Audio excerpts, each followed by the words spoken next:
Co-main event of the Basilisk Big Brain Bouts number 86. As you guys know, I swapped out the old maps because I think they're kind of silly. We shouldn't be playing on them. King's Cove, Neon Violet Square, and Abyssal Reef. I think Abyssal is fine, but I'm just done with those maps. And if we run our own tournaments, we can make our own map pool. So we put in 3 maps from the passionate map making community to give them some love as well. And we're gonna kick things off on Moonwater. It's a pretty unique map. It's a little bit like Ghost River, but I'd say it's better than Ghost River. Sorry about the music still. I knew something was wrong. Let's get it on. Round 1. Fight! In the top left side of Moonwater, the man who recently had a very impressive main event victory, and he technically deserved to be the main event again tonight as well. But tonight is a special night. Iba is finally turning 16, and I felt like we had to celebrate that with a main event for Iba, because that kid has been waiting for so long. But skill-wise, this guy is of course incredibly good. It's streamer zone for Jumy. Yes, on Monday night we also have different maps. I just think we don't have this one. We have a slightly different one on the Monday, but we also have different maps on the Monday night. Top right side, we're looking at the main base of the man who recently got a very impressive victory over Goblins, so he too would technically deserve a main event, and I've promised him, if he wins this match, the next time I ask him for the Big Brain Bouts, he will be the main event. It is a Russian Terran player who's been getting better over the last few years. It is Nicoract. 2 guys that I think have absolutely not peaked yet in this game, and if we do get a great announcement in the upcoming 7 days for the future of Starcraft 2, there's a good chance that we'll hopefully see them peak and make it to that next level, where they can truly duke it out, not just with the good players out there, but with the very, very best. Still some work to be done, but they're really not too far off. It's an exciting series. I think Jumy is the favorite, but Nicoract's TVP can be damn good. I'm excited for it. Shout out to T-Kurt for the 20 months. I don't know if I said that right, mate, but I did my best. And Devnos with the 101 months. What a man. It's funny that Devnos and Don Hozzy both have exactly 101 months. You guys are somewhat similar.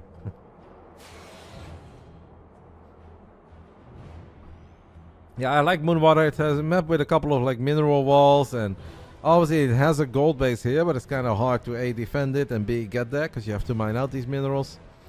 I played maybe 2 or 3 games on this map myself, but I think it's kind of cool. Yeah, I can see year 0. Exactly, especially with the way that it's kind of like in a U shape. If anybody says year 0, I will only ever think back of Cerro against Sue from Katowice. One of the most exciting ZVZs that I think has ever been played in StarCraft 2 history.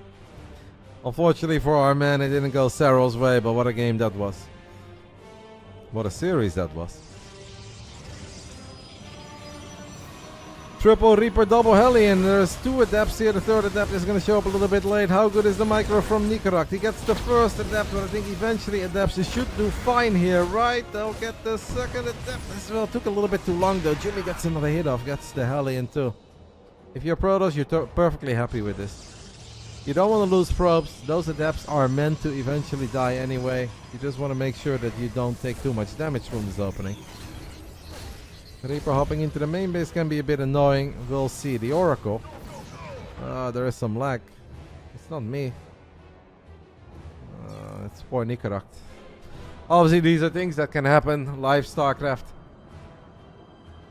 Hopefully he's okay. That's unfortunate. He can obviously pause. Jumy can pause, Nicoract can pause.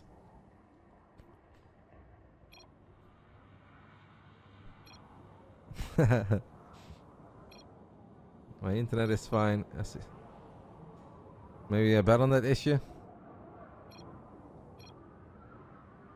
Alright, we're good.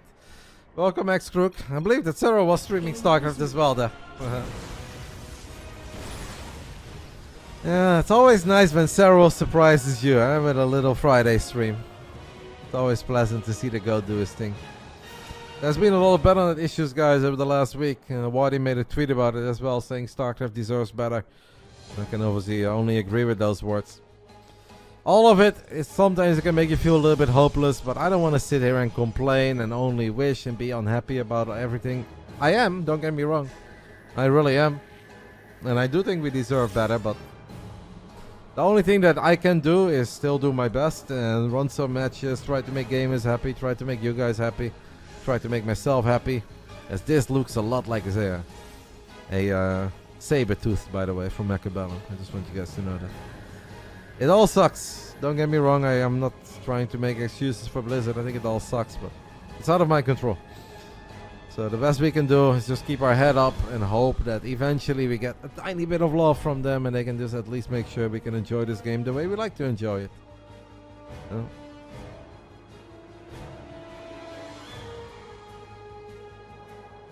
There are some stasis trappies. The first one will only get a Hellion though. This is a pretty good move out, I think. Maybe the second stasis trap will get a little bit more. It's gonna get the Cyclone, but only the Cyclone. But the Cyclone is very important. Nicoract is going to be very aggressive here in the first game, and he wouldn't surprise me if he builds a bunker in front of the natural of Jumy. Since Jumy is playing Phoenix Robo, if the tanks get close, this can get very difficult for Jumy. Uses energy recharge. Siege. Okay, will Jumy go for the tank immediately or not? Oracle dies very quick, but the Phoenix count is damn high. All the Phoenixes show up. Marine count is pretty high as well, though, on the side of Nicoract. And Jumy's army on the ground is absolutely melting, and the only thing that's left over are the Phoenixes. Phoenixes will run out of energy. They have officially run out of energy. Is this Nicoract who's going to take the 1-0 lead? Or can the next Immortal... It's double Stargate Phoenix, by the way. That's just so many freaking Phoenixes. I'm very surprised by that. I kind of missed that, because we obviously had some lag and we were discussing some other things. But Jumy needs more than just Phoenixes, because Phoenixes don't always have energy. If I was Nicoract, I would kill this Stalker quickly. The Immortal is going to come out. How long can this Immortal live against all the Marines, the Hellion, the Vikings, the tank? And the Phoenixes are doing whatever the hell they can, but even just the extra Marines showing up right now is painful. That one Viking is an absolute hero for Nicoract. I think our Russian Terran is doing it, guys. It was close. I mean, obviously the Phoenixes will get more energy. They can eventually clean this up. They go for the tank first, but now even the Robo is unpowered. It's 15 pros, but... Okay, maybe Jumy holds for now. Double Stargate Phoenix, by the way. What a build. Nicoract is happy. Says, you know what? 2 base against 2 base. I have got a worker lead. I've done some good damage there. I'm happy with it. I get it, but this many Phoenixes, I do feel like it's inevitable that the Phoenixes are going to find some good damage. Nicoract knows that, and that's why he's getting double turret in the main and a double turret in the natural. I think that's very smart. Bully says Jumy is fine. I don't think Jumy is fine. I think Jumy is only fine if he can like delay the third base by a lot. But, like double Stargate Phoenix does eventually fall off. I don't think Jumy is fine. I think it's very good for Nicoract. But Jumy is going to try to build a second Robo. If he gets a couple Colossus, Phoenix Colossus can cook even if you're down an upgrade. Rebuilding the Oracle, by the way, is very expensive. It definitely could have been worse for Jumy. It could have been game over. It also could have gone a lot better if he had a third base or he didn't lose 20 probes and a bunch of pylons and mining time. I mean, it's a playable game, but I do think the Terran is always ahead here. Especially once Stim is done. Nicoract, I think, is pretty damn good against Phoenix. He shouldn't give too many units away for free. But a whole bunch of tanks is going to be so hard to deal with. Because Phoenixes can't really stand above Stim Marines and lift a couple tanks. They're going to try to go for these Vikings. It is one Viking going down, but in return, I want to say a Phoenix. Some of the Phoenix lives. 2 HP Phoenix. Lives to fight another day. Building a bunch of Vikings here, by the way, to have some ranged DPS and have some range pressure on all these Protoss units is an excellent move before going into Medevacs. Haha. No, he should not go Raven here. Not even Foxer or Maru should go Raven here. That would upset me.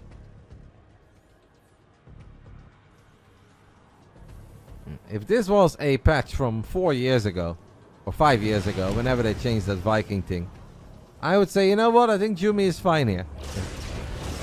But the modern day Viking is honestly so freaking useful in these games. It's still a game, but I really like it for Nicoract. I think as long as he can let the tanks do their thing, he can let the tanks... Ooh, that's an expensive little mistake on the side of Jumy. Yeah, I know, Stir-Fry Pingwing. Those were the days where I couldn't lose, man. It has to do with the damage point. The damage point used to be 0.12 and then they reduced it to 0.04. And it just made Vikings 10 times better against Phoenix. And carriers. I think with 25 Marines he's okay. I'm fine with him moving out here. Because the Phoenixes, they're not just gonna sit there and fight if the tanks can siege up and can unload on the robo units. Like, this can go two ways. There is a world maybe where Jumy wins, but I feel like there's only... I think Jumy only takes a really good fight if Nicoract messes up. If Nicoract controls... Oh, that is kind of big. Does that trigger a move out on the side of the Protoss? It does not. Jumy is definitely buying time, but Nicoract's army is big. He's gonna... I don't know if you can do this, though. I don't know. There's still one tank siege up. Obviously, the Phoenix can lift the tank. That is big. Now there are no tank siege. The Vikings are ignoring the Phoenixes. Marauders are gonna go for the Colossus. Seems like it's a very hectic fight. Two Colossus very low on HP. The tanks are now going to siege. All Colossus die. Only Phoenix remain, but Nicoract is running out of anti-air. Nicoract is running out of anti-air. If I was the Phoenixes, by the way, I wouldn't go for the medevacs. I'd go for the tanks. Sniping the tanks would be big here. All you need is like 12, 14 Marines, but you don't need to get to those 14 Marines. Burrow the Wither Mines, burrow the Wither Mines. Oh, the mines. I don't think Jumy knows about the mines. I don't think Jumy knows. Nicoract is going to run towards them. Jumy is going to avoid them. What a game. What a game. Lift the tanks. The tanks are big pickups. He is going to get the tanks. He is going to get the Marines as well. Jumy making Mass Phoenix look good, but he's still in trouble.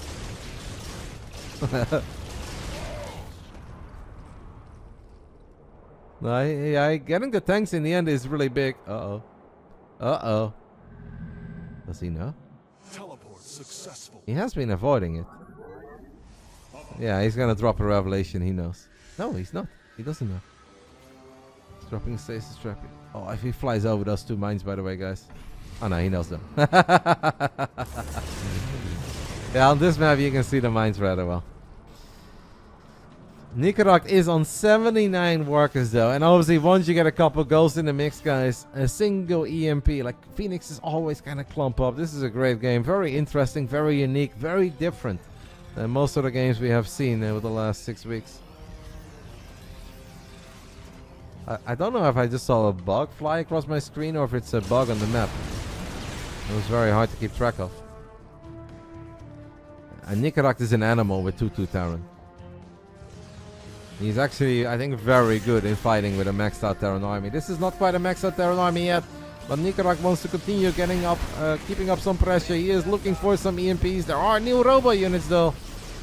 EMP then. Oh, he EMP'd all the Phoenixes, guys. The Marauders could stim forward. Theoretically, the Marauders could have gone forward.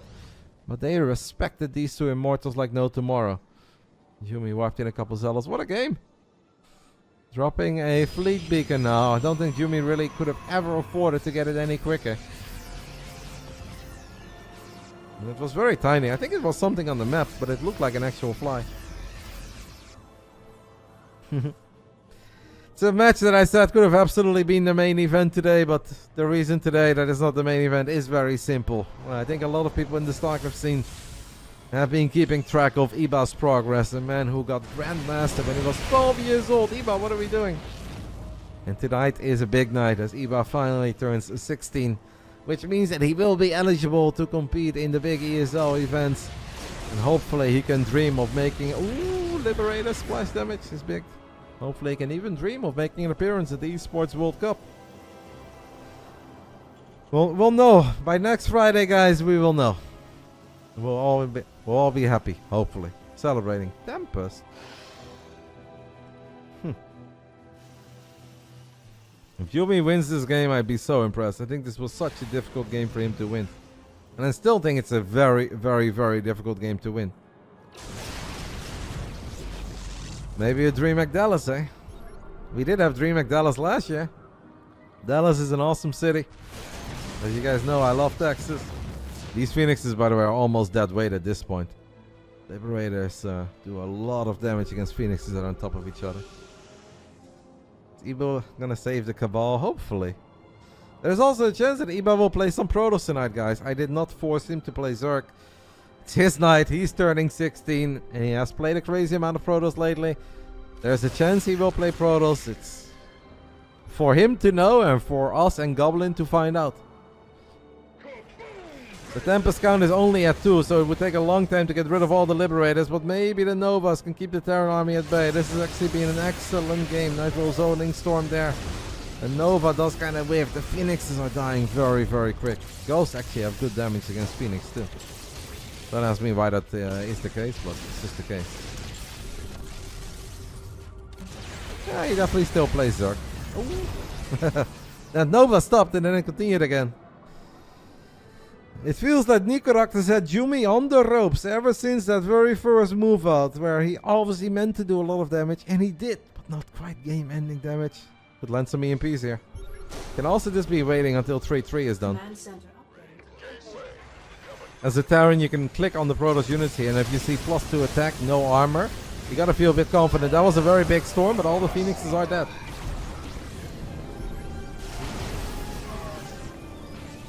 I got a PayPal notification. Okay. I got charged. Sometimes I receive money, but apparently one of my subs just got charged. 6 extra gates on the way and 2 carriers on the production tab. Triple medevac. I mean, it is a lot more doable to drop now that all the Phoenixes are pretty much dead. And this is very hard because if you're playing this style that Jumy is currently playing, I sometimes call it Protoss mech for the memes. Because you have a very stocky, somewhat immobile army. Like carriers are slow, Tempest are slow, Colossus can be somewhat slow. It's just really hard to deal with drops. This is normally where Phoenixes and Zealots can shine, but the man did not have a lot of gateways up to this point. With the 6 extra gates finishing up, he went from 4 to 10, so 10 is obviously solid at this point. Terran needs to split up. Well, he has been. I honestly think that we can fight. Ah, nice EMP. I feel that Nicoract should just get a couple Vikings and fight. This is not his actual army, no? Nicoract's got 111 army supply. This does not look like 111. It looks like something, but not 111. A lot of it is in production. Maybe he left some units behind. So it's still being built. What a game, man. What a game between these two. And I still find it hard to call it. It could be Jumy. At this point, I still favor Nicoract as long as he gets enough Vikings. Obviously, having a very high Viking count is important. Snipes a carrier there. Almost for free. Tempest get a couple shots off. One storm does land. Jumy, for the first time in this entire game, is starting to gather a bit of a bank. Scan should allow Nicoract to kill the observer. A very impressive game by both of them for various reasons. Maybe an EMP on the Disruptors? Like, Nicoract is just waiting for his opportunity, his moment to fully send it. But he also knows that if he stims in deep, there's no way back. Then you're committed to the fight. And he wants to make sure that he's got the army. He goes forward, he kills one Disruptor, but he runs away against the rest. Hello, Ayatsu. The tempers of Jumy are definitely starting to become really annoying. Even though Nicoract is lived up here. One more. Okay, EMP lands. This might be Nicoract's moment. That Nova didn't go off. There was a Nova in the middle of the Terran army that looked like it was about to explode. It didn't go off, but that storm is excellent. Phenomenal storm on the side of Jumy. Nicoract now probably feeling that his army is a little bit too wounded, so he returns to his side of the map. And we'll give it a little more time. 2 more starports on the way. Jumy is even trying to take this center base. What a game, man. Is it still Jumy then, who is now seconds away from getting +3 attack on 4 Colossus, 4 Immortals? I still believe in the Terran army, but obviously you're a Storm away, you're a Nova away. Well, maybe not one Nova, 2 Novas these days, right? 2 Novas away and a good interceptor fight of this being Jumy's game. Wouldn't hate it if Nicoract soon gets rid of a couple of SCVs. They can start truly relying on the power of the Mew. This is nice, by the way. There's no detection. There's no detection here. Oh, there's no detection at all. We landed the EMP. Jumy. He normally plays the race with the invisible warrior, but he's the one who's got no detection. He does fire a couple of safety novas. Great play by Nicoract after sniping the observers. Hello, Mr. Ruptured Balls. Thank you so much for the 31 months. Can Nicoract pounce on the army? Jumy's not paying attention. Jumy AFK for a split second, loses a carrier. His entire army EMP'd, but Nicoract does not feel confident to truly get on top of this army. Now Zealot's going to show up as well. And Nico will go back to the safety of his circles. This is an awesome game, but I hope they don't do this 5 times against me. Because then I still have to cast another PvZ main event. I don't know how I'm going to do that. 21 minutes of action on Moonwater. A map that's currently not on the ladder, but we put it in the Big Brain Bout. Circles being spread. Oh, what a storm on the Vikings. What a storm on the Vikings. No, Nico does not know yet about this base. He hasn't seen it. I think at this base, Nicoract is not concerned about how many bases Jumy has. In his mind, Jumy has bottom left, probably has this one too. Nicoract is looking for a good fight. His only concern right now is to land the Dream EMPs and get on top of this army. The red circles are the scan, the real boss. Orbital commands, they can drop a scan and it reveals that portion of the map for as long as the scan is active, 10 seconds, 12 seconds, whatever it is. And it also detects invisible units like observers. And you can use it with your orbital, it's 50 energy, but the man has 9 orbital commands, so he basically always has 50 energy.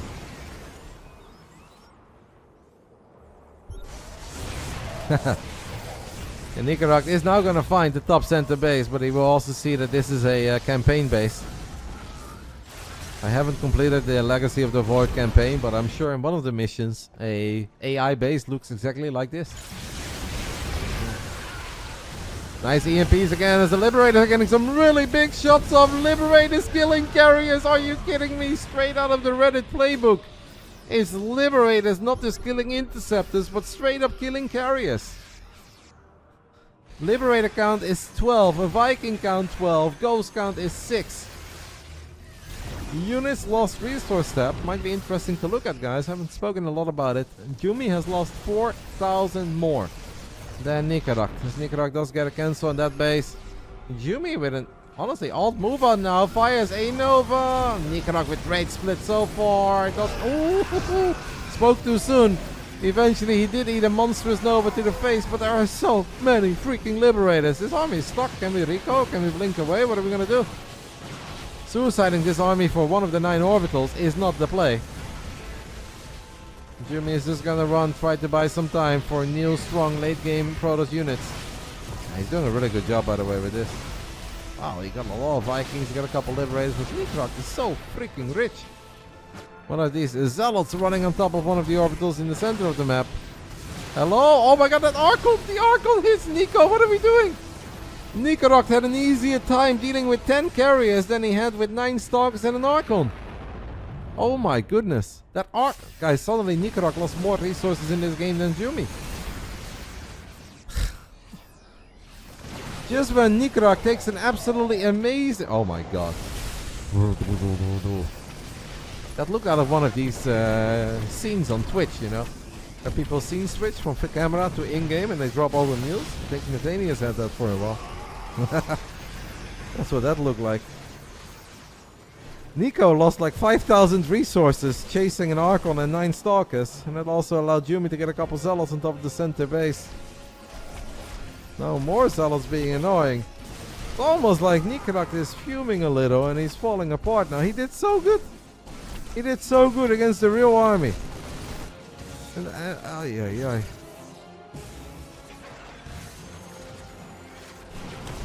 the downside of making nothing but orbitals everywhere we go is that Zealot run-bys are going to be absolute hell.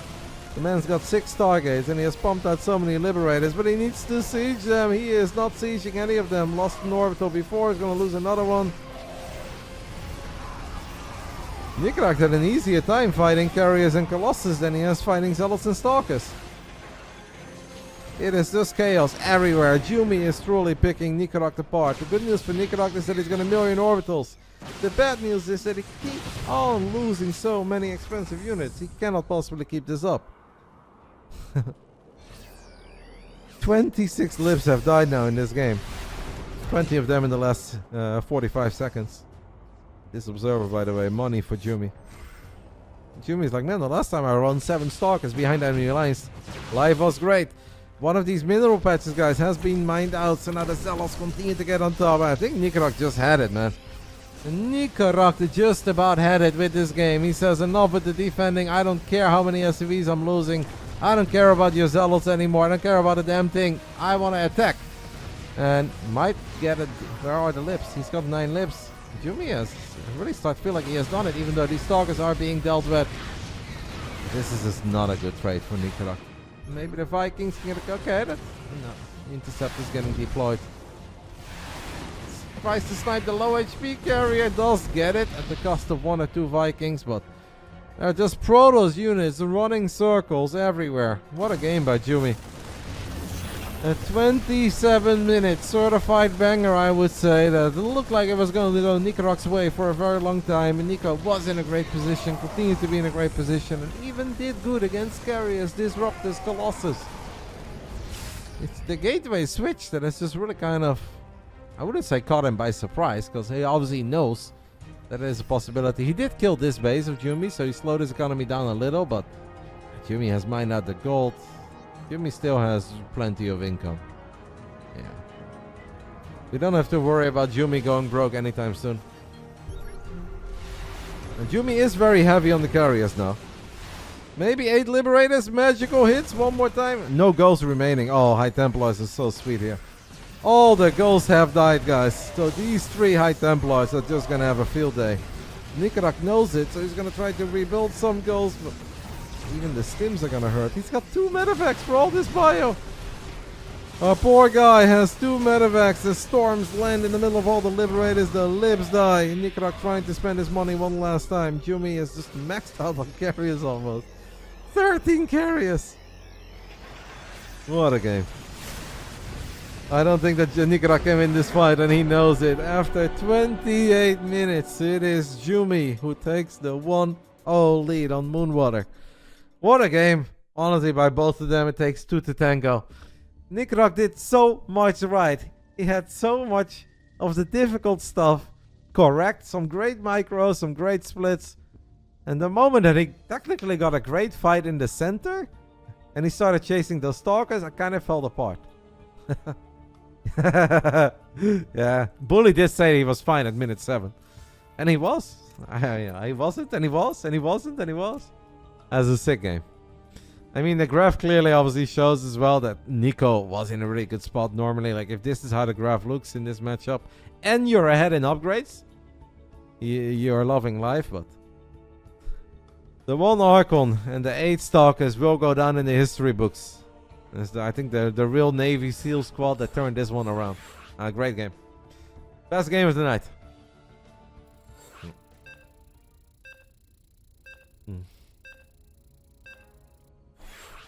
And obviously Nicoract going mass orbital everywhere. Like, it's obviously good to have some backup orbitals in the late game. Throw down some extra scans, drop a couple mules. But if all of your mining bases are orbitals, even Zealot run-bys are painful. But maybe in his mind this was never going to be like a Zealot run-by game, because it was all about Phoenix, Colossus, Fleet Beacon, right, Carriers, Tempest. So if it's a slow and steady game where we just kind of pick things off at range and wait for that one big engagement, makes sense to go mass orbital. But yeah, then the moment your opponent makes that late game transition back into gateway units, then having orbitals everywhere is actual hell for the Terran. Because Zealots are very good whether you look at them or not. And Terran units, well, they are incredibly good if you look at them. If you don't look at them, they will die. Round 2, fight! That one stasis trap as well on the 3 tanks, that was perhaps a game changer, because that allowed Jumy to take that good fight. I mean, awesome stuff. Everything we look for on the Friday night. And once more goes to show that we don't only need to look forward to max packs against Clem, because yes, they are the best and they give us some amazing games, but Players right below that level can give us absolutely epic games as well. And that game on Moonwater is a prime example. Taking the 1-0 lead to the man who has definitely been peaking in the big brain bouts lately, and he's sliding in those RotterdaMs with confidence, asking to play, is Jumy. Bottom left side of Errolholm, we are looking at the main base of our Russian Terran. A fantastic game coming out of him. Unfortunately couldn't close it out, but that's still the kind of stuff that we love to see on the Friday. This is Nicoract. Banger. How are today's bouts going? We had a 3-1 and a 3-1. I feel like it was... Well, I mean, the first series was so-so. It wasn't bad, but wasn't fantastic. Second one had some interesting moments. Not the best games ever, but definitely watchable.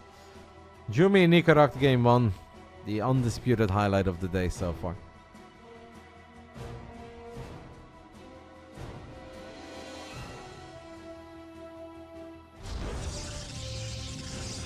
Yeah, definitely not a bad night of games. Nicoract is going to scout here. This should be a really big scout, because he will see double gas, fully saturated, up and running. Well, that should make life a whole lot better, no? Must be a proxy target. Anything else, unless he goes for the double robo thing. Double robo would be one hell of a build, but... He goes for the Stargate, but at home. Maybe he would have only proxied the Stargate if his opponent didn't scout. But since his opponent did scout, he decides to build it at home instead.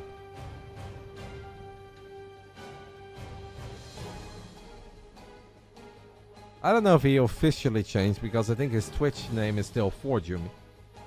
Maybe he'll just become Jumy. It sounds good. It's not a bad nickname. It's a lot better than mine. I don't know where hiccups are coming from. Took a couple sips.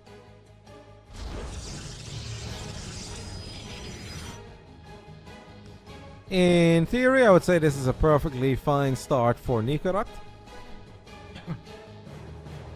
Because obviously the Protoss economy is not as big as it normally is. He is going to sacrifice the Reaper just to get a good scout of. And seeing the Stargate here with the Oracle in the production tab is big.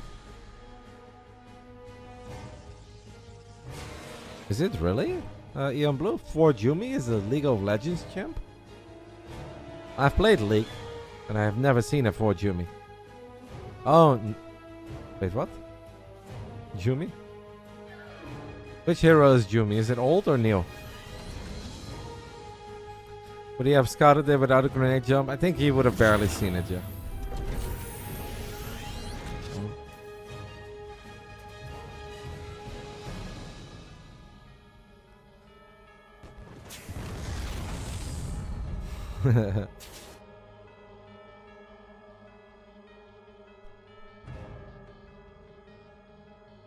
Oh.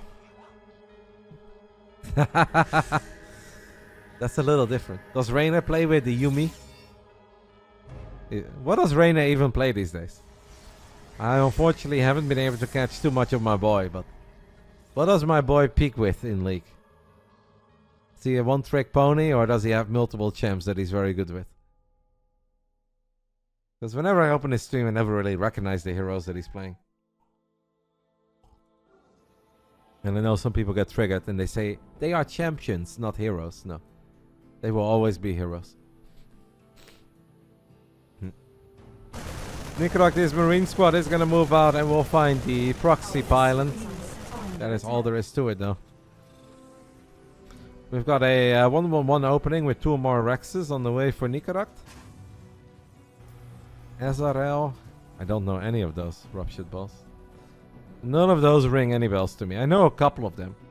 I know Misfortune and Sona and Vigar, because I played the last 2. And then Draven or Dricken or something. And that's about it. I think there are 1 or 2 that I would also recognize, but I don't know any of the ones that you just mentioned.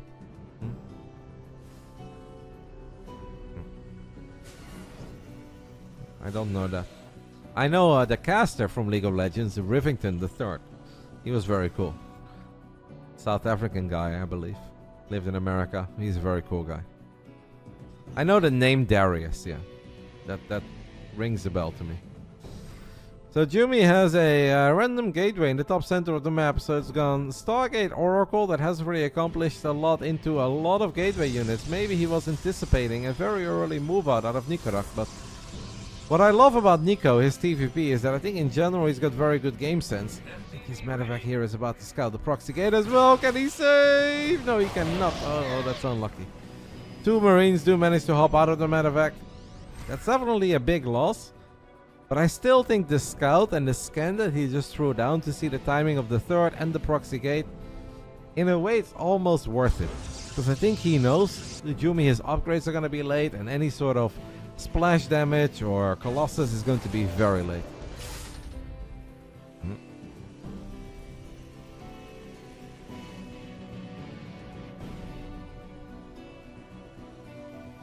Me? No, I'm talking about one guy with blades. The Draken or Drivis is not a chick at all. And it's not my. I just played support, Raven. Yeah, I played Sona. I'm just a great teammate, guys. Like in Deadlock, you know, I always carry the urn.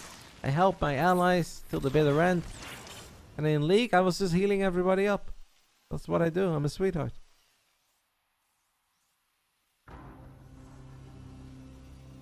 And Vigo was just funny. And he dropped a big circle so I couldn't miss. Jumy takes a little look into the natural, but there's not a whole lot that he can get done there. Gets a couple shots off on a Marauder, one of the Midowines fired. Misfortune, I know, is out there. Jumy has gone for a Dark Strand. I think it makes a lot of sense. Because Jumy needs something. I don't think this is a game where normally you can very casually go up to extend the thermal lens or go storm. Jumy needs something, and maybe that something, guys, is the invisible guy. There are no missile turrets at the moment. By the way, that scan could hurt if the DTs are about to show up. Thank you so much to OO and Natalia. I do know a Natalia. Is that James or Natalia? I know one Natalia. She's awesome. And then a Natalia from GoldenEye. 3 DTs, guys, walking into the natural. Do we have any scans? Nicoract. Oh, these DTs are gonna hurt so bad. In a straight up fight, Nicoract's army is very powerful, but the man does not have a lot of scans. Might lose a tank here. He's gonna save his tank with a scan, but there's also a DT in his main. He's got energy. He's got energy, but he needs turrets so bad. And now all the Zealots and Stalkers. It's the invisible guy that's really making life incredibly difficult here for Nicoract. It's not game over yet. I gotta say, he's handling this pretty well. There's one more DT slicing away at SCVs in the natural, but the turret is about to finish up. The counter needs to be fantastic. It is that simple. Jumy has done a lot of economic damage, and if Nicoract wants to make something of this game, he needs a devastating counter. Eric says GG. No, it's not GG yet. Okay, now it's GG. No. It is looking good for Jumy, very good. But gateway units can lose against a lot of Bio and Widow Mines. But now, yeah, he's obviously only fighting half the army. The rest of the army is stuck. This is a really good idea by Jumy, I think. Even though he's bleeding out some Zealots. I mean, I have lost way bigger leads than this with just Zealots and Stalkers. And it's only +1 armor against 1/1 soon. I think Nico has a shot, but yeah, the problem is that Jumy can obviously always warp in more DTs. DTs can force out additional scans. Thank you to Kronos for the 10 months. If Nicoract is going to win this game, it has to happen with this move out, or he needs to do a silly amount of damage. Jumy is going to find even more economic damage with Zealots. And he stays... Oh, this is a big army though, guys. The timing of it is really good. Do we have a scan? Do we have a scan? Nicoract. Guys, army supply is looking good for Nico. Gets the Nexus. He needs a scan though. 8 Zealots, with most of them on the other side of the map. Getting the Forge would be massive. Do not count Nicoract out. The man is fighting for a whole lot more than just 100 buckies. He wins this series. It's main event next for Nicoract. He needs to get into the main, obviously. How much does Jumy have here? Jumy is base trading. I think Nico is reinforcements with 1/1, a couple Widow Mines. Disruptor in production. Pylon Snipe is big. The Zealots won't do a whole lot. +2 armor denied. I think Nico can do this. I really do believe that Nicoract can do this as he unpowers all the gates. Like, SCVs beat Stalkers. That's what Hero Marine told me. And I always trust Big Ape. Couple of SUVs tanking those zealots as well. Buy units in the back. I mean, Jumy may have money to drop next side, but this is great. Honestly, incredibly clutch gameplay by Nicoract, and he's not there yet. But it's looking really, really good. Did he lose? Oh, he did lose an Orbital, by the way. That's a bit painful. You cannot lose against this army. You have to protect your SCVs. He's going to pull the SCVs again, but that's okay as long as the Marines and Marauders survive. As long as you keep the Stalkers away from his production. 2 Disruptors, by the way, have been produced at the 3rd. Oracle's dropping stasis traps everywhere. Man, these two are a match, eh? I mean, I want to say this should be Nicoract, but it is 2 base against 2 base, to be fair. And obviously this base is going to be mined out soon. This base is going to be mined out sometime soon. I mean, you say Jumy's kind of okay, but then you look at the army supply and like, is he though? To quote the legendary Mr. Robinson. He does have stasis traps everywhere, and he's got Disruptors. Upgrades don't look too good. If you're Nicoract now, by the way, you're probably like, WTF, mate. Oh my god, what a Nova. Okay. Well, that makes the army supply a little closer. Disruptors can still kill. This army is a little bit overstimmed. The reinforcements have arrived, though, for Nicoract. Reinforcements have arrived. As the entire bottom side of the map is Protoss. He doesn't know it yet. He might just think it's only this base, but it's not. Yeah, and the infrastructure loss is very big. Jumy has to rebuild all those gateways. But he does have 5 at this point. 5 is reasonable. This game is well. The first game is well. Jumy and Nico are making a serious case for themselves as they are main event players. They are good enough. They are entertaining enough. Nicoract needs to be careful. There's another stasis trap there. It's almost expired. Those Novas with. Is this the moment? Are we going to send it? It's close though, guys. It's really close. Zealous took a great fight at the top. 1-1 for the Terran. Snipes the Immortal. Nico, extra reinforcements. Round 2. Reinforcements have arrived. Is it good enough to get on top of these 3 Disruptors? Probes are being pulled. Immortal is getting in some shots. Nova falls short. Blows up the work as it's Nico. It is Nicoract. What a great comeback, man. Having to deal with DTs in his main base, in his natural, in his 3rd. Had no detection, barely any scans. Amazing victory. Absolutely amazing victory. I never tried Shake Shack. Shake Shack is good, mate. But it's not Five Guys good, in my eyes. Better value is fair, yeah, with the crazy price. Oh, the crazy prices that Five Guys is charging these days. But I do have to give it. Ooh, what a Nova. What a Nova. With Novas like that. Guys? Hello?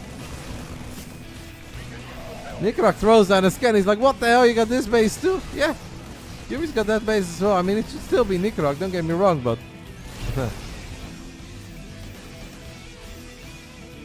Alrighty, look at the sub. I am looking at the sub, mate. But if Nicoract is running to the top left side of the map with his army and he is eating Novas to the face, I still get worried. But now he's heading in the right direction. He is getting on top of the army. He needs to get on top of. Gets the Oracle, gets the Zealots. And after 15 minutes of craziness, it is Nicoract who ties things up. And by the way, can we give it up for these maps? Arrowholm and Moonwater. These maps are freaking good compared to Neon Violet Square and Kingsgrove. These maps just give us way more entertaining games. This is giving us some real main event vibes, even though it's not the main event, but just a really fun series, man, between these two. Awesome, an awesome way to start a best of 5. Both of these guys so good. It's fun.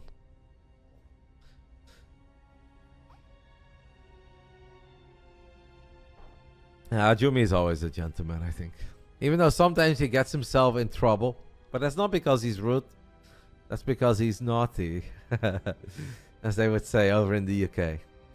Jumy can be a bit of a naughty boy. And he likes to get himself involved in discussions. He's a... I'd say he's a player that truly tries to be not in the center of the community as in all eyes on him, but he just tries to truly be one of the community members. He just happens to be very good at the game. But if you're very good at the game and you're that involved in community discussions, sometimes I guess you get yourself in a tiny bit of trouble. But he's a sweet kid. Apparently TKL is going to join us. TKL, guys, he just randomly shows up. I have to have a little talk with TKL. This is not how we do the Big Brain Bouts. You're either here from the beginning till the end, or you're not here at all. It's that simple.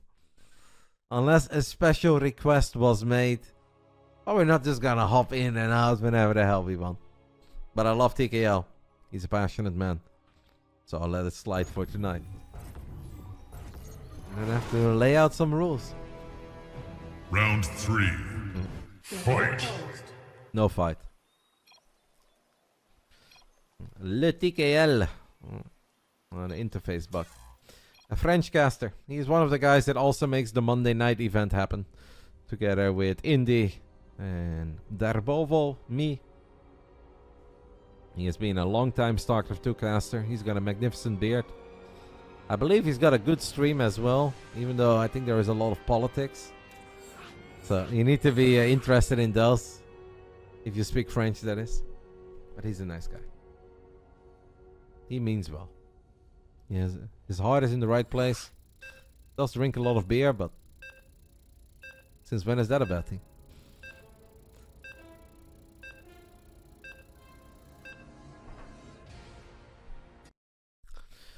Third game will be played on Talisman or Talisman. I don't know how they want to pronounce this. I guess Talisman. That sounds better. This is the map with the little worker path. It's kind of cute to see workers go up and down like a little fishy. Round 3 fight, we already did it. Bottom left side, absolutely awesome. Best of 5 so far. Coming out of this man, our Russian Terran player, Nicoract. Top right side, we are looking at the main base of the man who has peaked in the Big Brain Bouts historically. A long time ago, he got a victory over Lambo in the main event. And not too long ago, he got a victory over Elaser. Truly making a serious case for himself as one of the best Protoss players in Europe. It's Jumy. It's hard to become one of the best Protoss players in Europe because we have so many of them. But if you can take out the likes of Lambo and Elaser, you belong.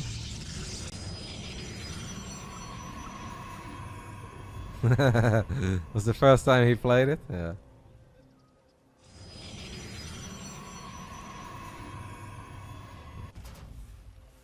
That is a problem. J'ai parlé un petit peu français. Je m'appelle Kevin. Tu t'appelles TKL? That's how my conversations go. There goes the SCV. Only workers can go through this path, guys. No Zerglings, no Reapers, nothing. It's just a pure worker path. You don't have to worry about no French ring, and I don't speak any French. You know that my Deutsch is ganz geil. My French is not so hot. There was one trip I made. For some reason, this is a very vivid and clear memory of me. But one time when I was young, I went on a holiday, I think to Spain, somewhere near Barcelona, like maybe it was Salau or something like that, with my parents. And my parents, they didn't like flying, so we would drive. It's a pretty long drive, but it's doable. And we would sometimes have a hotel stop somewhere in France. And there was one year where I actually spoke pretty good French. And I remember walking in there and asking if rooms were available in French and how much it would be and if it was okay to park. I remember this. I did all of that. I was so proud of myself. But I don't know where those skills went. I don't have it anymore. But I am so certain I did this one day in my life. I was good. I was like 15, 16, 17 and I was learning French 3-4 hours a week in high school. But I have forgotten like 99%. And now I know nothing.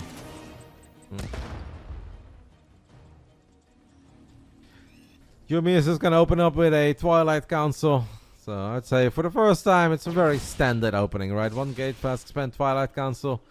Nicoract is going for the strategy that we very rarely see lose.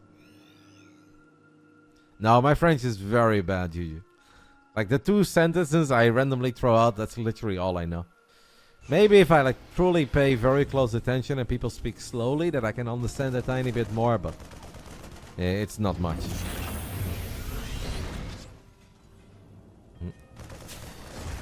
I know a couple curse words because that's what you hear. If you spend time with Todd and you see Todd lose a hand in poker, or you see Todd lose a game in Warcraft 3 when he's streaming. You know, there's a few words you hear on repeat. This is awesome, by the way, by Jumy. This is probably the worst map to hide a 3-Rex. The probe guys just did his little walk, got back into the main base and spotted barracks number 2 and 3. That's the cool thing about these worker paths, where it just becomes a little bit more viable for every race to scout. It's very smart by Jumy. Because first his unit kind of was stuck here at the ramp, and it's like, it could be a 3-Rex, but you're not certain. But it sent the probe back in.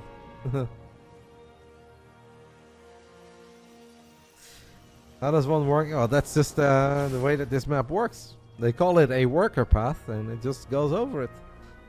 As I said before, only workers can do it. Something that was introduced to map makers, I don't know, a year or two ago. This is one of the maps that has an exclusive worker path. Concussive Shells is done. Blink wasn't quite done yet, but Nicoract cannot catch any of these stalkers. Jumy is just chilling on 2 bases, so it's very unlikely Nicoract gets a lot done. Surprised he throws down a scan. I wouldn't have done that. I mean, maybe because in a perfect world you see only 4 stalkers, nothing else, no battery, and you're like, woohoo, here we go.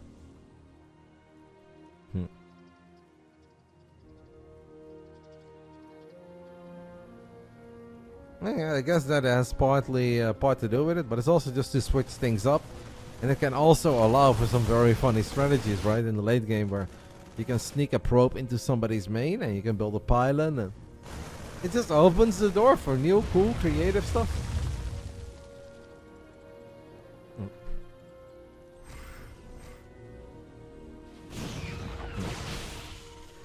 Stim is done, so Jumy is blinking to the main base. A split second too late. He will get the tech lab, but it's not that important. Nicoract doesn't want to reveal the fact that he has blink too soon, or that he has Stim rather too soon.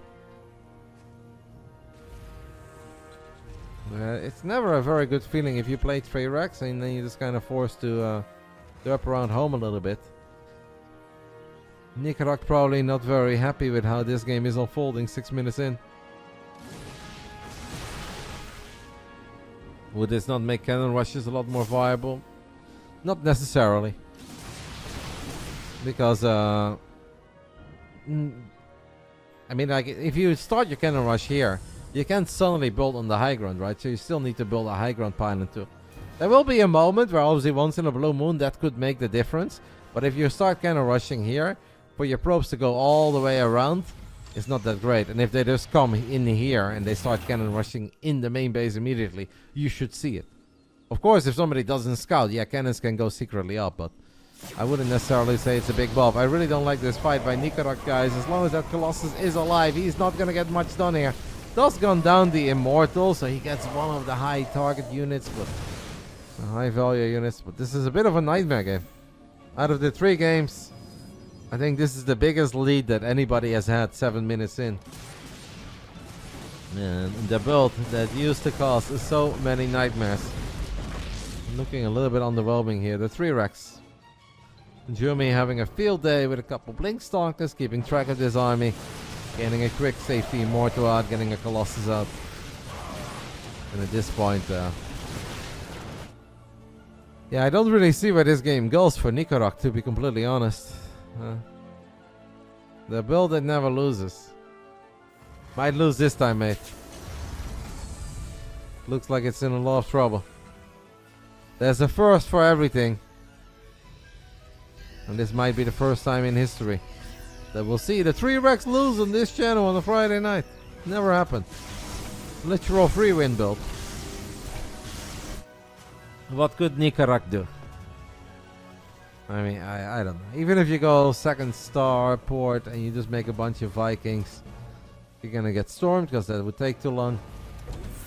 Building Vikings now makes sense. Yeah, you can only build 2 Vikings at a time. That's also, I have no idea what you do here.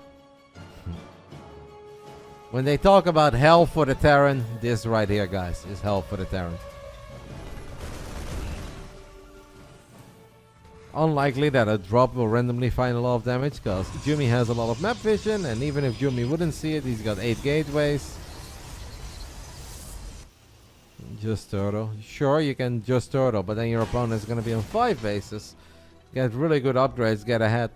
He's going to go for the second starport and then just try to hit some sort of a mass Viking timing. Maybe we get a couple ghosts or not. Yeah, I guess that's the best chance you have. But it doesn't look like much, right? I'm sure Nicoract is not feeling very happy about his position. He's going to drop a ghost enemy as well, so perhaps we never go like 2-2. We just stay on 1-1 upgrades and we try to get like 3 ghosts out. We drop a couple EMPs and then we stim 200 supply of bio with a couple Vikings above us and we pray. That might just be the best chance. Oh, well, he's dropping a 4th base, so that's not what he's going to do either. He's going to go all out turtle mode. Oh, nice catch here on a couple of the Stalkers, punishing Jumy for his move out. 3 Stalkers will not do too much for you here, but it feels nice, right? Out of 100 games versus Jumy from this position, how many does Clem win? Oh, Clem would still win so many. Because now, like, the Terran army has gotten better, and Clem's micro is just truly exceptional. Yeah, the fact that there are some gold mineral patches here, I think has helped Nicoract recover a little bit. And obviously, since Jumy has slowed the game down by going double Forge, double Robo, and he lost a couple Stalkers, it's becoming more playable for Nicoract. He's clearly done the right thing, right? The right thing was apparently just sit at home, try to punish your opponent for any mistakes, and try to get a big army. And he has been able to get a big army.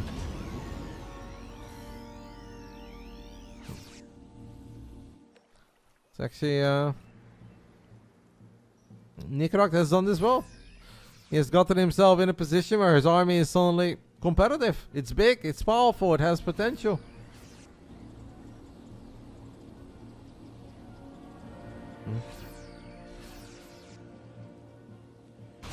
Ooh, nice storm there. There was a little drop happening on the right side. I wouldn't hate a tiny blink forward here. Get a couple shots off on the medevac. Jumy obviously has a lot of bases. Still has a lot of map vision. Nicoract is going to try to make the difference in the straight up fight. Kills an Archon. Jumy spams a couple storms.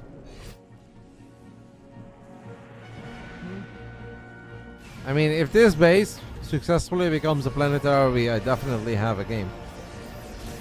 I always believe in 4 base Terran.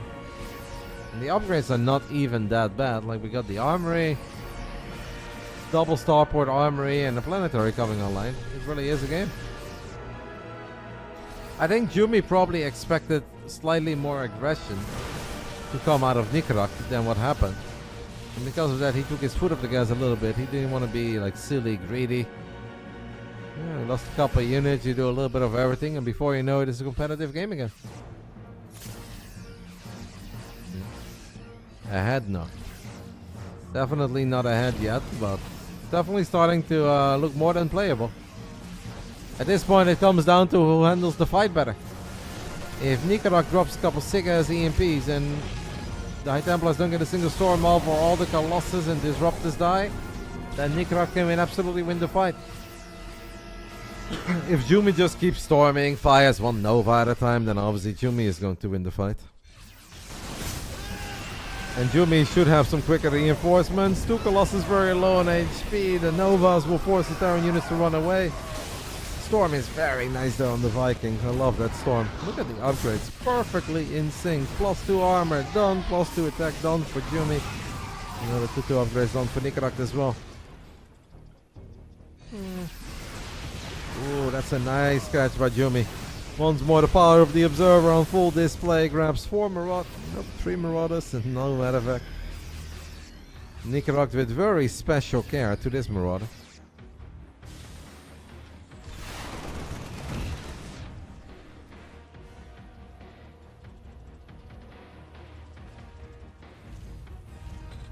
Somebody asked earlier, why do pros ever even attack a bunker? Doesn't make any sense. Well, they do that because they hope they kill the bunker. Once the bunker dies, obviously Zealot run bys are going to be a lot more successful. You can try to click on SCVs individually, but you have to A, walk all the way around, so you already take a lot of damage, and then B, if the SCVs clump up, then your Zealots will still just keep trying to attack the bunker. It's not that they ideally want to attack the bunker, but they just want to kill it. And once you kill it, you open the door to find damage. And sometimes it obviously looks silly and painful, but trying to individually micro Zealots with every run by is also painful. Seems like Jumy landed another solid storm.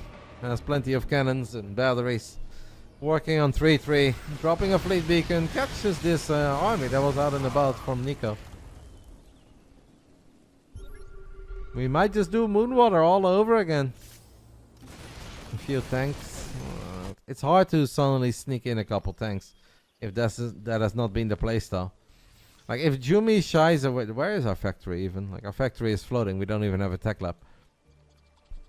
I like the idea of just relying on Marines, Marauders, Ghosts, and Vikings here, and then eventually Liberators. And hopefully this time we have learned from the Zealot and Stalker Nightmare of Moonwater, and we get a couple planetaries, right?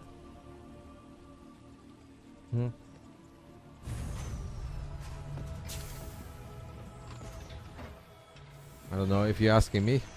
I play Protoss. I've always played Protoss. It is the biggest mistake I've made in my life, but I'm a Protoss player. And I'm proud of it now. If only I would have picked Zerg a long time ago. Whew! I would have been an absolute animal. Don't know how many Katowices I would have won, but more than I currently have. Unfortunately, we picked Protoss. A couple of big Novas land on mostly SCVs. That's a solid storm as well. Marauders and Ghosts on the right side. Vikings trying to gun down the Colossus. But it is just one big Protoss party here so far with nothing but storms. Never-ending storms on the side of Jumy. Finding a planetary is still difficult, but...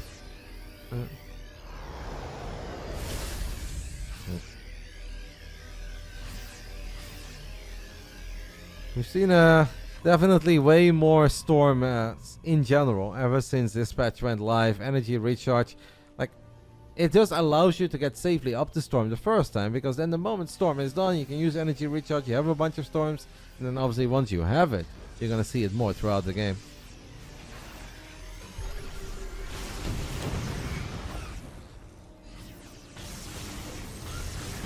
No, I would have just been a customer. Would have had the exact same story as I currently have. And I would have indeed had at least a couple Katowices on my name, so.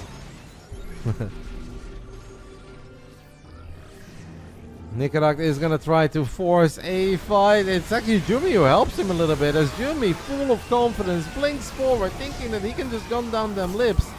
He gets one of them, does not get the other. Tiny flank as well. Nice Nova towards the end there for Jumy. Jumy is just mega freaking rich. He's got 2300 gas in the bank as well. And Nicoract is trying to get some value out of this center base, and it is a base with a rich Vespian guysing, which will allow him to make more Ghosts, more Vikings, more Liberators.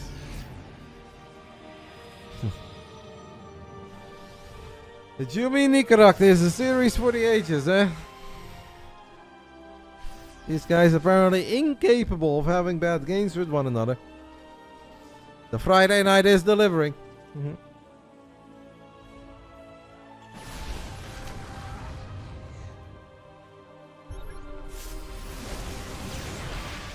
Even getting the medevac upgrade, 4 Liberators at a time. There are 26 Marauders on the side of Nicoract. That is a crazy amount of Marauders. One good EMP. And perhaps the dream is alive. Ooh, questionable Rico. Maybe the Terran units could have stuck around there for a split second. Gun down, disruptor, gun down, disruptor, gun down, Colossus, and then disengage. But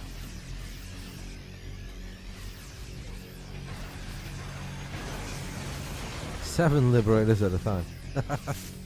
Okay, a scan goes down by Nicoract and he sees the disruptors AFK. He gets forward, gets all 6 of them and runs away.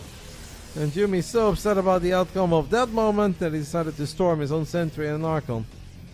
Oh, that is one hell of a pickoff, guys, for Nicoract. 6 disruptors for absolutely nothing.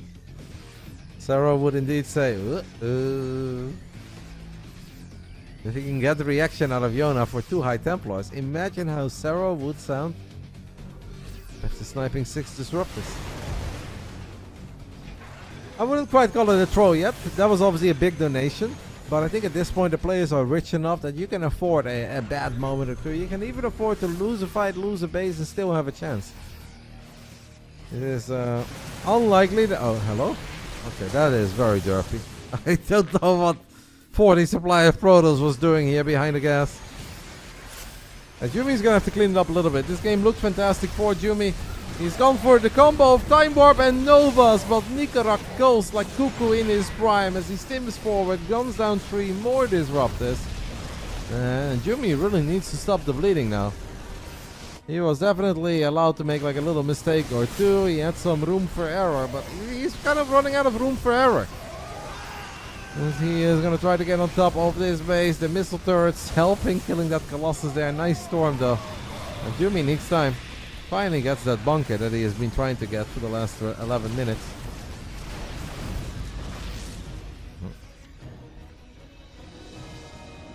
Liberator is trying so hard. Like, where can I siege?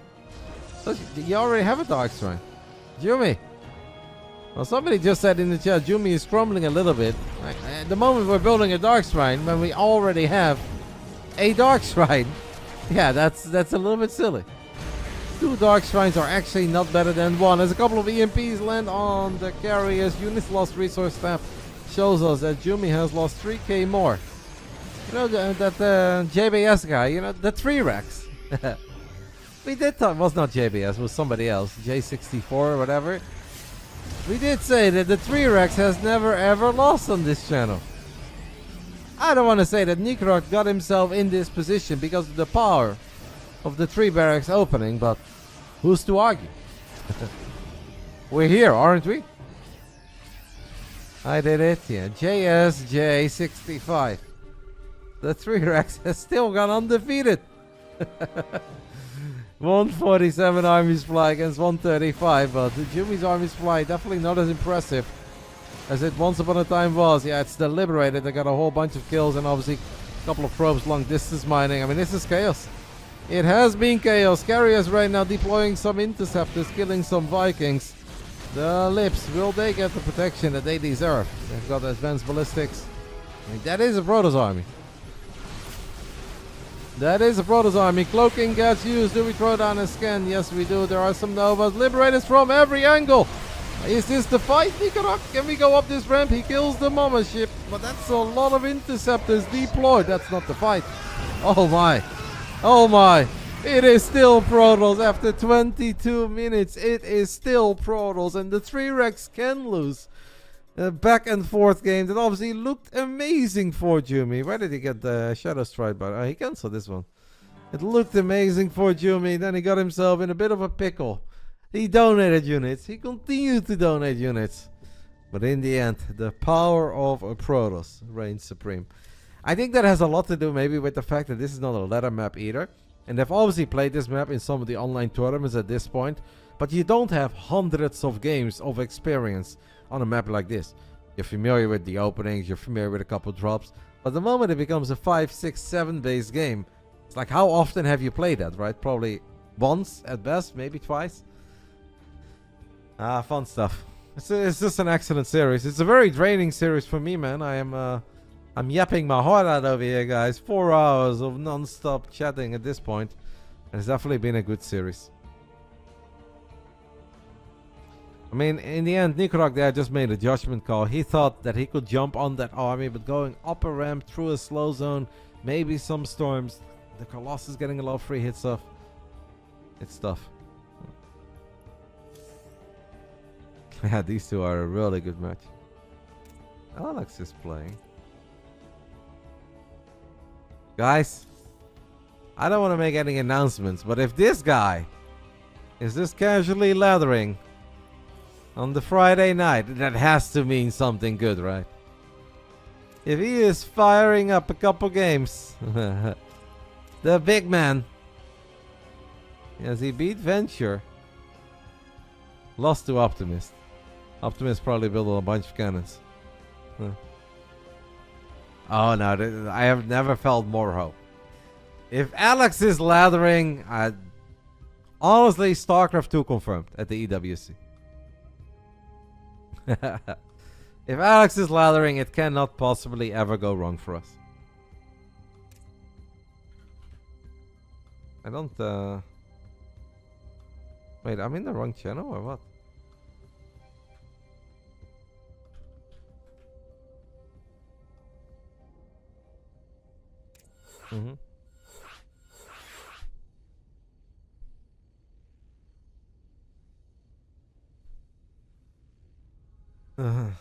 Saving the best announcement till last. Well, either last or second last, but we're there. If I see Alex lathering, I've got 0 dubs. Absolutely 0. Game 4 will be played on the ley lines. It is live as StarCraft on the Friday evening. This is the biggest Alex winged. Alex 007, Ukrainian StarCraft 2 player / content creator, eventually became the big man behind the ESL Pro Tour. He basically took over when Apollo stepped down. So when Apollo was done running the SC2 stuff for ESL, that's when they hired Alex 007 to be part-time / full-time ESL employee and run StarCraft events for ESL. Round 4. Round 4. Fight. If he's lathering on a Friday night, we're definitely going to Saudi Arabia. It's confirmed. Can't wait. Top right side, guys, of Leylines taking the 2-1 lead in an absolute marathon. Best of 5 so far in the co-main event of the evening. 100 buckies if he wins this game. It is Jumy, a German Protoss. Why isn't he watching the BBB? I don't know. I could give him a hard time for it, but that's absolutely confirmed. But it's still going to be such an exciting week. But as I told you guys before, and Bully clipped it for y'all, in the year of the rabbit, it is literally 100% that we are going to Saudi Arabia for another season of StarCraft. Bottom left side, Platinum Heroes, down 1-2, but playing an awesome series. Definitely appreciate the effort. This is Nicoract. Don't do that, Marijuana King Prime. You've been here long enough to know that I don't like weird jokes about people dying in car crashes. Even if it's obvious quote-unquote sarcasm to you, there's nothing funny about joking about people dying in car crashes. Silly internet humor that may be very funny if you're 16, but it's not funny to me, so don't do it. Check cheeky first blood here, by the way. First blood. Honestly, game 5 confirmed.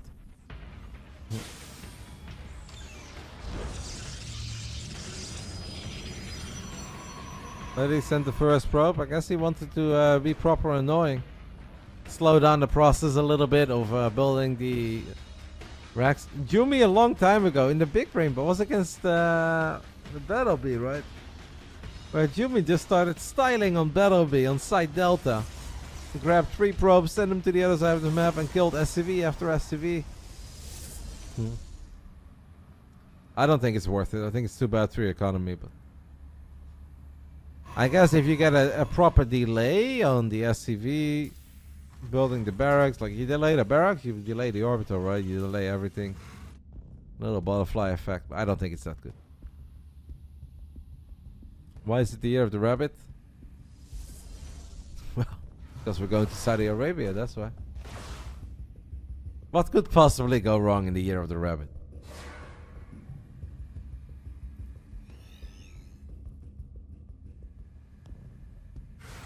Losing the probe really sucks though. Yep.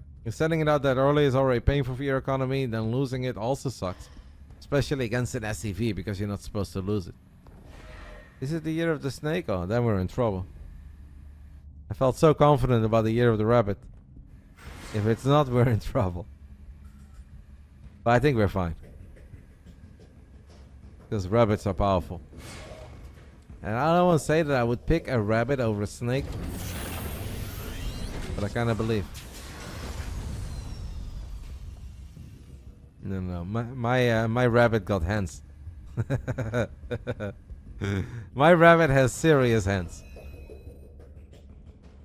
Little snakes got nothing on my rabbit. Thank you, Zane. Glad you appreciate it, mate. Alright, what can Nicoract do? Obviously got a good scout. Got the probe early on. With his SCV, can we get in there? No, we can't. Unless Jumy messes up. But Jummy's not in the business of messing up when it comes to the big brain bouts. Honestly, he has one of the most impressive records out there when it comes to taking down some really big names. Lamboe, Laser.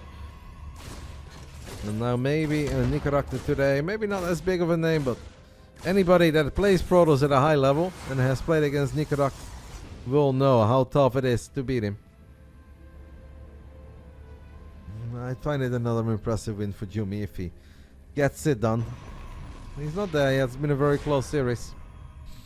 Jardon heading to Vegas next week. I'm so jealous, man. But my holidays are coming, guys. Because I've got multiple reasons to celebrate soon. So there will be some Roddy holidays. It's not quite February. Probably not March either, but in April we have so many reasons to celebrate. We're gonna party.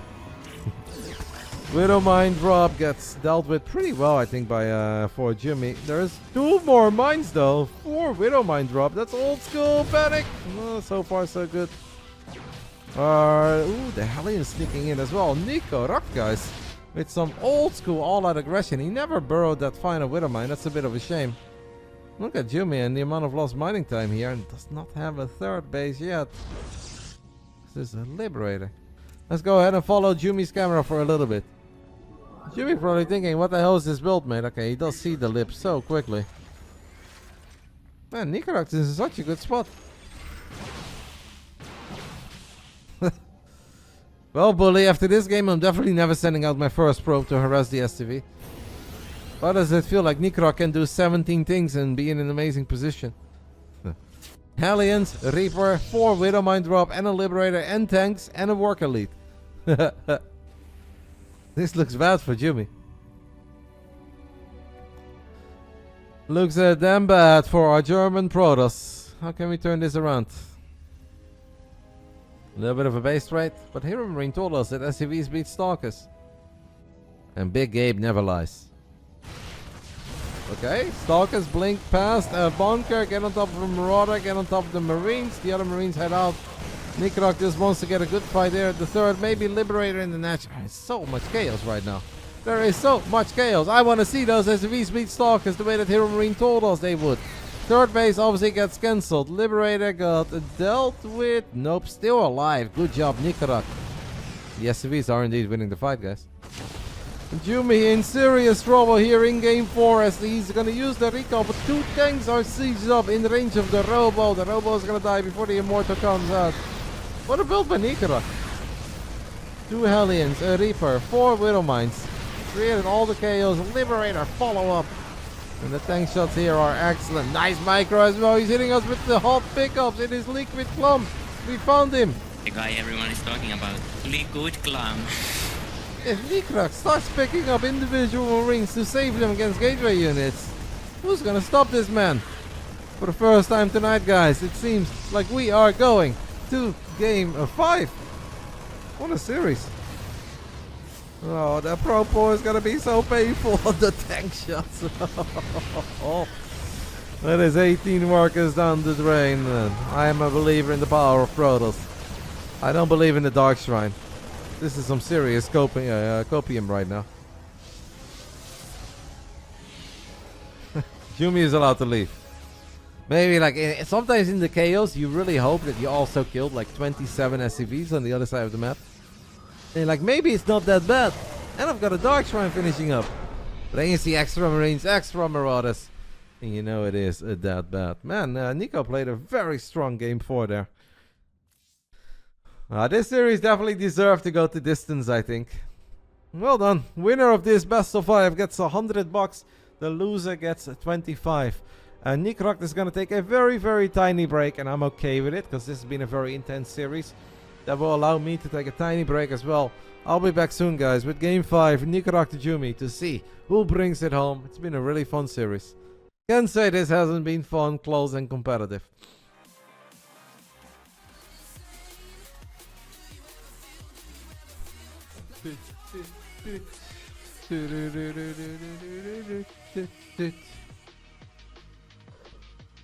Let's see how far along my gamers are. Seems like they are ready. Change my lights. I'm getting an invite to go to Feyenoord tomorrow night. Who's Feyenoord even playing tomorrow? Almere City? Maybe. I don't know. Could be fun, I guess. To think if I have to do something tomorrow night, but I don't think so. Players already. Feyenoord Almere City on a Saturday evening. Not what my sweet dreams are made out of, but it could be fun. Take a look at the weather forecast.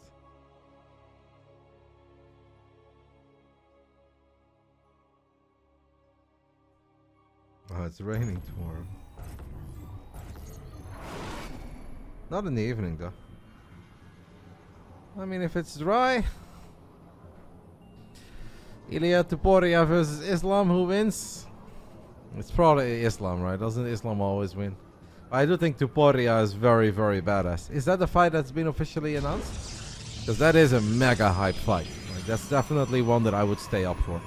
I don't know if it's been confirmed yet, because I know people were talking about it, but I haven't seen it. That is a mega fight. And I would hope for Tuporia, because I think he's very cool and he's entertaining, but I don't know if he can win that.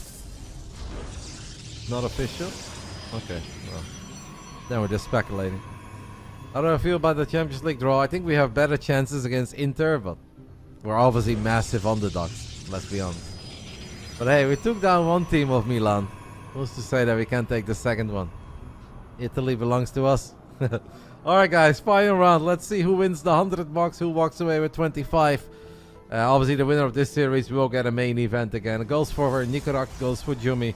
They're both very good. They have worked hard. They sign up for everything. These guys deserve more than just second or third series. So let's do it. Let's see who wins this one. Final round. Fight! It's been a really good showing by both of them. Bottom left side of a frost line. We are looking at the main base of our German Protoss representing Streamer Zone. This is Jumy.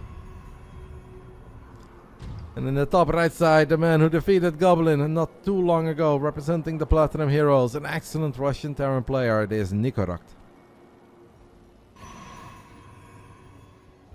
Nico scouting with the SCV early, wants to make sure no weird shenanigans are happening in Game 5. Nothing too crazy. We started the series off with a very aggressive move out, and I kind of feel like that is trademark Nicoract. He has shown us a bit of everything. What I like about Nicoract is I really do think that he's very good in so many different playstyles and different phases of the game, which just makes him an exciting player to follow. Same of course goes for Jumy, but Jumy already has that reputation. And with Protosses, most of the time more Protosses are going to be a bit comfortable playing early game, mid game, late game. Terrans often truly excel at certain things, unless you're extraordinary. Nicoract is damn good, but he's not quite like top tier level yet, but he's really good in everything. I'm excited for the Bayern Munich Leverkusen draw as well. I really favor Leverkusen. I don't think it's that hot of a take.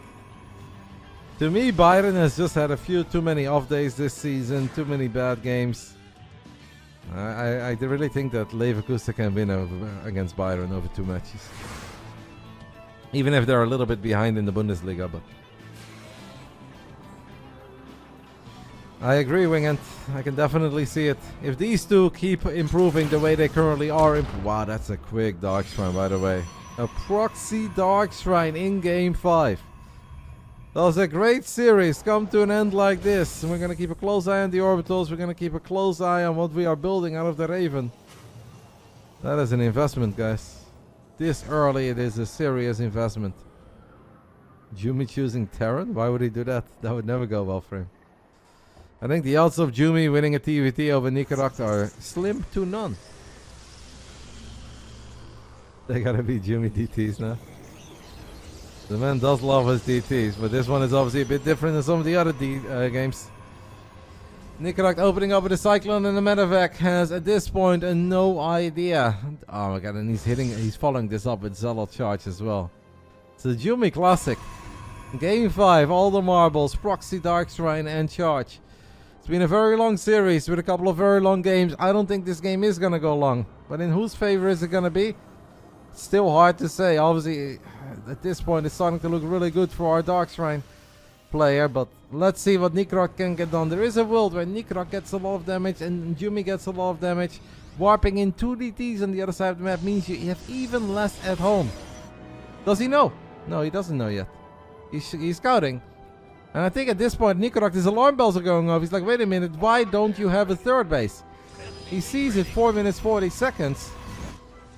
Probably feels that something is not quite right. The DT's already here. Raven is halfway out. He raises the depot in time. Do we have a scan? We have no scan, but we have a scan in 8 seconds. Or less. Okay. Like it's damage. But since Nicoract did not commit to the move out, this game will go on. Raising the depot there is indeed a massive play. Because if you have to worry about a DT in the main, a DT in the natural, and then the Raven can only be in one place at once, life is hell for the Terran. Now Nicoract knows that Jumy has a slightly later third base, so the tiny bit of economic damage is not that bad. And what would be really big here, guys, for Nicoract is if he can scout a Zealot charge here. Let's take a look. I'm following his vision right now. He sees a Stalker. Building an eBay as well so you can get a couple turrets. I think the moment you know that this is charge first, you can make a couple of correct calls. Also seeing barely any probes here at the third. This is big. He's gonna see the Zealot that is very quick and he will know that it's charged. So that is also very, very useful. Even if there is a chance that by the time they fight, Blink might be done as well, but the Raven is gonna see the Observer, but it doesn't quite want to go out too far. Maybe worried that he would lose it randomly. Looks good for Nicoract. You know what I would not have hated here, by the way? 5 racks on 2 base. I actually think it would be a perfectly fine play. And we pull the boys as well. He has not done that, and he is gonna drop a third base instead. It's fine, it's not a mistake or anything, but does mean that this game will go on, and you have to worry about a lot of different things. We've got one more best of 5 after this, and that is a very special best of 5. After years of waiting and following the journey of our UK Zer called Eva, tonight is his big night, and he's finally turning 16. Technically, it's at midnight only. It's tomorrow, but obviously we always do the Big Brain Bouts on Friday. And it's Eva's night. The kid that has been Grandmaster in this game since he was 12. Finally turning 16. Nicoract was at home all this time. The moment he moves out, 7 Zealots in his base. He's not going to be happy about that, but this army of Jumy, okay, he snipes the Cyclone immediately. Gets 2 of the Widow Mines as well. Not the engagement I think Nicoract was hoping for. Drops an anti-army missile, drops another one. How good are them Marines? Yeah, Widow Mines do manage to burrow. Shield battery is going to die rather quickly. Be surprised if he doesn't lose more than 5 SCVs at home. It's a very big decision here by Nicoract to force the fight while there are still Zealots and a War Prism in his main. He is kind of dealing with it, but he's losing more and more units, and he's not breaking Jumy here. By the looks of it, he is not breaking Jumy here. Nicoract forced to pick up, and that is a disaster. We had Zealots in the main, we had a DT in the mix. Did the third base get killed, by the way? Oh my god. The Jumy and his Warpin killed the third command center. That was built as well. Oh, Nicoract. Well, the 2 base 5 Rex play that I mentioned is now forced. It's no longer optional, it is forced. But now Jumy already has a Colossus on the way. Oh. Poor Nico. Played an amazing series. Yeah, throughout this series it's definitely been sometimes the case that the game is never really over between these two, but Nicoract is gonna have to fight Colossus. Double Robo Colossus with +2 armor. He's got no interference matrix. He's got no ghost to deal with Archons, so more Archons are a very good option here as well. It would be a minor miracle if Nicoract still wins this game. It's not impossible, but it would be a minor miracle. He's gonna have to micro like the one and only. Liquid Clam. Did a good job in leaving a couple of Marines and Marauders behind to deal with them Zealots. Nico knows that he's on the clock. He's on 2 bases. He needs to make some magic happen. Maybe some big Widow Mine hits. Maybe a massive anti-armor missile. That anti-armor missile's not bad. Widow Mine hits are not bad, but the Colossus are a real problem. So difficult to kill if you have no Vikings. And he is gonna take... he's gonna build a couple Vikings now, but yeah, we're doing all of this of 2 bases. It's starting to look like this very exciting and epic best of 5 will kind of go out like a candle in the wind, at least for Nicoract. For Jumy, it is gonna be Feuerabend, as my German friends would call it. Even though some people had no idea what I meant with a Feuerabend, but in Cologne it's the thing, okay? Well, maybe not in all of Germany, but Jumy even casually dropping a 4th base now.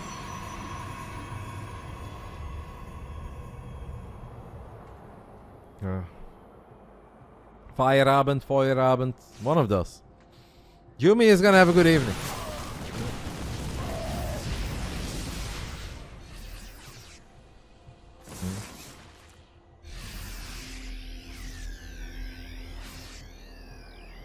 Nico throws on a scan. He can possibly be happy to see this many high-tech Protoss units. Immortals, Archons, Colossus, and Disruptors. Everything you have to worry about. Feuerabend, sure. We'll go with the Feuerabend then. It's a good thing. Jumy's happy. He can have some Kölsch. The best that German beer has to offer. He's old enough. And everyone loves a cheeky Kölsch.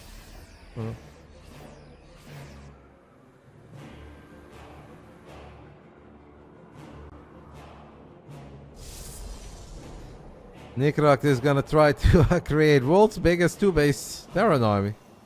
I'm gonna say he's doing a pretty good job. I mean, one last shot. This is definitely the ultimate Hail Mary. We're gonna swing for the fences. Something that Bunny and Cure are always capable of. Where they're like, well, if I attack now, I can do it. So why not just get an absolutely ridiculously large 2-base army and pray that I can take a good fight, that I can land a couple of EMPs. This would truly be stealing victory from the claws of defeat. He's got 141 army supply. It's quite massive. Jumy's gonna run a few more Zealots into the natural. If I was Nicoract, I wouldn't even care anymore. At this point, I only focus on one thing and one thing only. That's A, make sure that I don't lose my Ghost and my Raven. And B, take a dream fight. Down an upgrade, take a dream fight.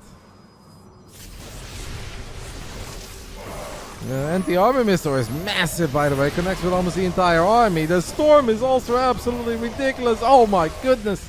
The sickest storms that Jumy could have dreamed of. And he kind of needed it, honestly. Otherwise, this could have been a tiny bit scary. But with storms like this, it will always go Jumy's way. Nicoract had no choice. He was forced to send it. It is all Jumy in the end. Game 5 goes to Jumy. An excellent best of 5 between these two gamers. That went on for like 80, 90 minutes. Obviously, tiny break between Game 4 and Game 5. But just a really, really good showing by both of them. A big shout out to 2 Basilisks. Once more, guys. 10 additional subbies. Siege Tank Dita, mate. I don't know what you're trying to do, but you're annoying me and you're annoying a lot of other people. So let it go, mate. You're not contributing anything right now. You're just ruining a perfectly fine series between 2 really good gamers. They both put on a great show. These 2 were a really good match for each other. And honestly, I can only echo what Wingend said earlier. If these 2 keep playing and keep pushing themselves forward, and hopefully we have a bright future with Starcraft with a few more big events to look forward to, these 2 can absolutely do some damage. Sure, they're not totally there yet. They're not max specs, they're not Clem, but they have shown so much promise, and they have progressed a lot over the last 12, 18 months. If they keep this up, they can really start mattering when it comes to European elite. I think that's awesome. That is everything that we do it for here on the Friday night. $100 go to Jumy, 25 go to Nicoract, but I kind of feel like they were both winners in the end because they both played fantastic. We'll settle that prediction and we'll get ready for the next one. It was a 3-2. You guys believed in. For Jumy, another W. This Jumy kid just keeps on winning in the Big Brain Bouts. Eh?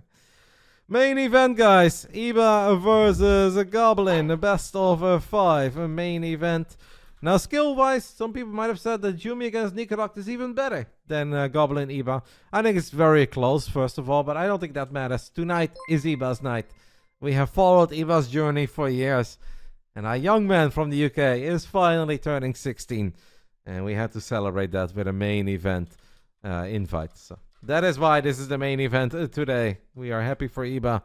We wish him well, as he can finally be a real pro gamer. He can earn money in the ESL tournaments. He can earn money in the Big Brain Bouts.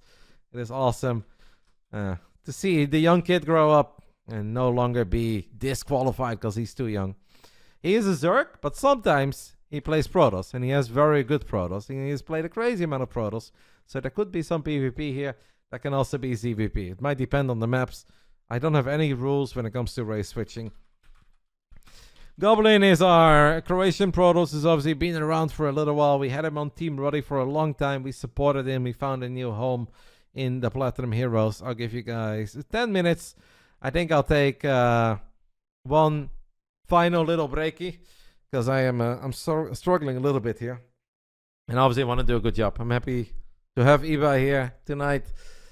He's still 15. He's turning 16 at midnight, but we're going to have a good time. Does Team Roddy have an age limit? No, but I've always tried to get younger players on it because, you know, it's not like I'm sitting on millions of dollars over here and I can support anybody. Team Roddy was always just a little passion project to support some young players that did not have a team and still give them some monthly income to keep up the motivation for Starcraft. That's all there was to it. Was never supposed to be an esports org. Was never supposed to be a big team. It was just me giving back to people that I think are nice. I'm going to go ahead and take a very tiny break, and after that, I'll be back. Goblin versus Eba. Main event, best of 5. Winner gets $150. The loser gets 50. I'll see you guys soon.